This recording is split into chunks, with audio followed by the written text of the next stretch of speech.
ఈరోజు topic difference between screen play and screen writing. Screen writing అంటే process, ఒక idea or ఒక ప్లాట్ని స్ట్రక్చర్లో మార్చే ప్రాసెస్. ఒక ప్లాట్ తీసుకొని దాని స్టోరీలో డెవలప్ చేసి దాన్ని 3 యాక్ట్ స్ట్రక్చర్ కానీ 5 యాక్ట్ స్ట్రక్చర్ కానీ యూజ్ చేసి స్ట్రక్చర్లో పెట్టి రాసి కరెక్ట్ చేసి మళ్ళీ రాసి అలా ఒక అవుట్పుట్ వస్తుంది కదా, అది ఒక స్క్రిప్ట్ ఆర్ కంటెంట్ లాగా రెడీ అవుతుంది. ఈ ప్రాసెస్ని స్క్రీన్ రైటింగ్ అంటారు.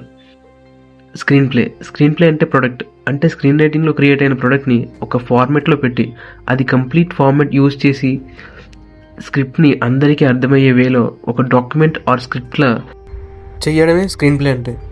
కొంచెం అర్థమయ్యేలా చెప్పాలంటే, ఒక రెస్టారెంట్లో ఒక కొత్త డిష్ ట్రై చేశాడు అనుకుందాం. ఆ డిష్ కోసం ఎన్నిసార్లు ట్రై చేసి ఫెయిల్ అయ్యి ఫైనల్గా ఒక డిష్ కంప్లీట్ అవుతుంది కదా, ఆ డిష్ని చేసే ప్రాసెసే స్క్రీన్ రైటింగ్. ఆ డిష్ని మంచిగా గార్నిష్ చేసి సర్వ్ చేయడమే స్క్రీన్ ప్లే. ఒక సింగిల్ లైన్లో చెప్పాలంటే, ఒక స్టోరీని స్క్రీన్ పైన ఊహించి రాసుకోవడమే స్క్రీన్ రైటింగ్.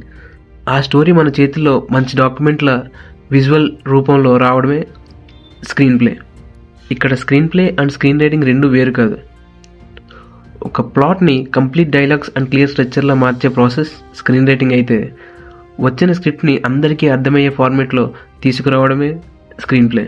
స్ట్రక్చర్ని, సీన్స్ కనెక్షన్ని స్క్రీన్ ప్లే అని ఎందుకంటారు? అవును, అది నిజమే. ప్లాట్ నుంచి స్ట్రక్చర్ నుంచి సీన్ డివిజన్ వరకు మార్చే ప్రాసెస్ పేరు మాత్రం స్క్రీన్ రైటింగ్. బట్ ఆ కాన్సెప్ట్ అంతా యూజ్ చేసి స్క్రీన్ ప్లేలో రాస్తారు.